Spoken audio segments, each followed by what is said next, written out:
Hello students, कैसे हैं आप सभी। स्वागत है आपका हमारे YouTube channel MP learning classes में। स्टूडेंट्स, आज हम लोग अपनी एडगढ़ अभ्यास पुस्तिका सामाजिक विज्ञान का कक्षा 8वीं के बच्चों के लिए राजनीति का अध्याय 4 लेके आए हैं। इसके पहले के वीडियो में आपको हमने भारतीय संविधान, ठीक है, धर्म निरपेक्षता की समझ और संसद तथा कानून का निर्माण हमने आपको बता दिया था। आज हम पढ़ेंगे न्यायपालिका, ठीक है।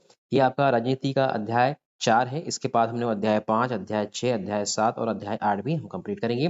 चलिए देखते हैं अध्याय 4 के कौन कौन से क्वेश्चन और आंसर है। देखिए, इसमें आपको समझाने के लिए कुछ एक स्पेसिफिक दिया हुआ है कि अध्याय 4 नागरिक का समाचार पत्र, पत्रिकाएं, टेलीविजन, रेडियो, इंटरनेट आदि संचार के साधन हैं। इन्हें सम्मिलित रूप से मीडिया कहा जाता है। इसका तात्पर्य उन विभिन्न तरीकों से है जिनके द्वारा हम समाज में विचारों का आदान प्रदान करते हैं। देश और संसार के बारे में समाचार देने और उनमें होने वाली घटनाओं पर चर्चा करने में समाचार पत्रों की भूमिका अत्यंत महत्वपूर्ण है, ठीक है। इनको देखते हुए यह आवश्यक है कि जानकारी संतुलित हो, ठीक है। इसमें किसी भी विषय पर हर दृष्टिकोण से चर्चा की जाती है, फिर पाठकों को स्वयं अपनी राय बनाने के लिए स्वतंत्र छोड़ दिया जाता है। लोकतंत्र में जिस लोकतंत्र में देश और संसार, ठीक है, देश और संसार के बारे में समाचार देने और उनमें होने वाली घटनाओं पर चर्चा करने में संचार माध्यमों की भूमिका अत्यंत महत्वपूर्ण है। उदाहरण के लिए संचार माध्यमों में से नागरिक जान सकते हैं कि सरकार किस प्रकार काम करती है। यदि लोग चाहें तो उस समाचार के आधार पर कार्रवाई भी कर सकते हैं।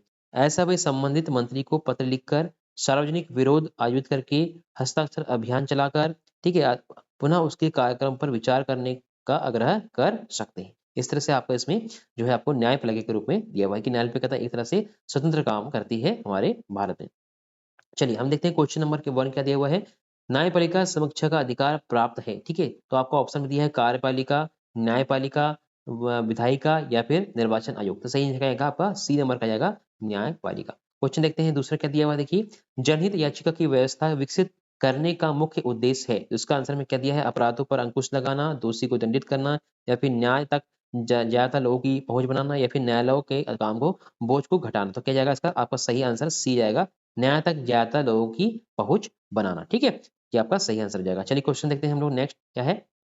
क्वेश्चन नंबर 3 क्या है, कौन सी बात फौजदारी कानून से संबंधित है, ठीक है। तो आपको ऑप्शन में क्या दिया है इसमें, व्यक्ति विशेष के अधिकारों को उल्लंघन से, ऐसे व्यवहार से जिसे कानून अपराध मानता है।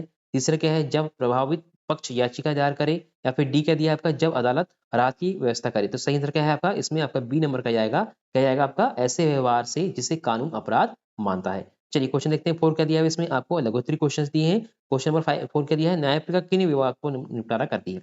जो न्यायपालिका है वो किन किन विवादों का क्या है निपटारा करती है। तो इसका आंसर क्या लिखेंगे, न्यायपालिका नागरिक व सरकार, दो राज्य सरकारों और केंद्र व राज्य सरकारों के बीच पैदा हुए विवादों को हल करता है या फिर उनको निपटाता है, ठीक है। ये इस तरह से आप इसका आंसर लिख सकते हैं। चलिए क्वेश्चन देखते हैं हम लोग 5 का दिया हुआ है, न्यायिक समीक्षा को समझाइए, ठीक है। तो ऑप्शन में क्या दिया, इसके अंतर सॉरी इसके उत्तर में क्या दिया है, संविधान की व्यवस्था का अधिकार मुख्य रूप से न्यायपालिका के पास होता है।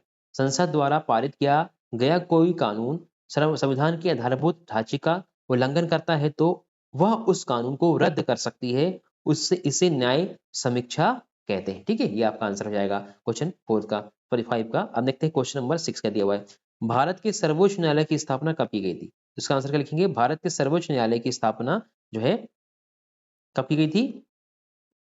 इसका आंसर हम देखेंगे, भारत के सर्वोच्च न्यायालय की स्थापना 26 जनवरी 1950 को की गई थी, ठीक है। आपका आंसर जाएगा क्वेश्चन नंबर 6 का। चलिए क्वेश्चन देखते हैं हम लोग 7 क्या है, स्वतंत्र न्यायपालिका किसे कहते हैं। इसका आंसर क्या लिखेंगे, स्वतंत्र न्यायपालिका का अर्थ है कि विधायिका और कार्यपालिका जैसी राज्य किसी अन्य शाखाएं न्यायपालिका के काम में दखल नहीं दे सकती।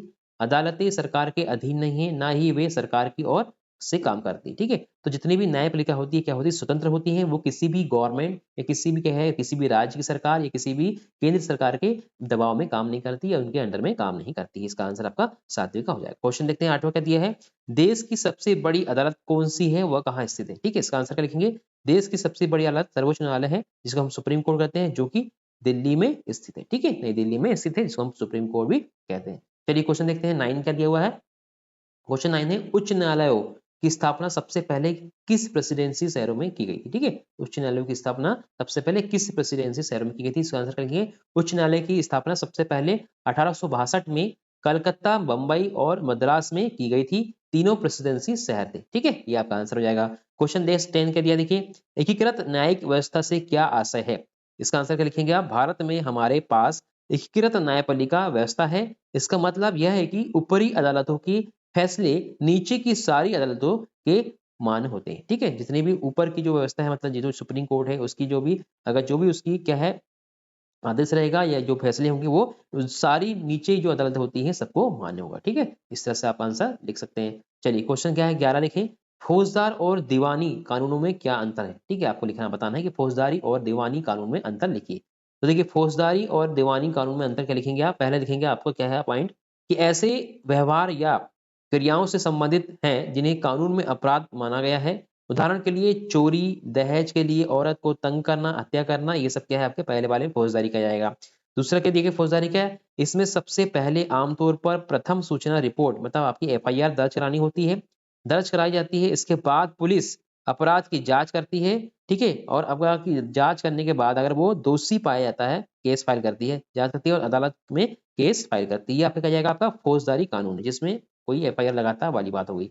दीवानी कानून क्या है, इसमें देखिए इसका संबंध व्यक्ति विशेष के अधिकारों के उल्लंघन या अवहेलना से होता है। उदाहरण के लिए जमीन की बिक्री, चीजों की खरीदारी, किराया, तलाक आदि से संबंधित विवाद। ठीक है, इसी का दूसरा पॉइंट क्या लिखेंगे आप, क्या लिखेंगे दूसरा पॉइंट, ये पहला हो गया, ये दूसरा हो गया। दूसरा, प्रभावित पक्ष की ओर से न्यायालय में एक याचिका दायर की जाती है। अगर मामला किराए से संबंधित है तो मकान मालिक या किराएदार मुकदमा दायर कर सकता है। ठीक है, ये आपका आंसर हो जाएगा फौजदारी कानून और दीवानी कानून के बीच में। चलिए देखते हैं क्वेश्चन नंबर 12 का दिया है, जनहित याचिका दायर करने का अधिकार किसे है, इसे कहां कहां दायर किया जा सकता है। ठीक है, इसका आंसर आप कैसे लिखेंगे, न्यायालय ने किसी भी व्यक्ति या संस्था को ऐसे लोगों की ओर से जनहित याचिका दायर करने का अधिकार दिया है जिसके अधिकारों का उल्लंघन हो रहा है। ठीक है, यह याचिका उच्च न्यायालय या सर्वोच्च न्यायालय में दायर की जा सकती है। अब सर्वोच्च न्यायालय या उच्च न्यायालय के नाम भेजे गए पत्र या तार को भी जनहित याचिका माना जा सकता है। ये आपका आंसर हो जाएगा क्वेश्चन 12 का। ठीक है, इस तरह से जो है क्वेश्चन 12 थे आपके इस अध्याय में हमने आपको प्रोवाइड कर दिए हैं। ठीक है,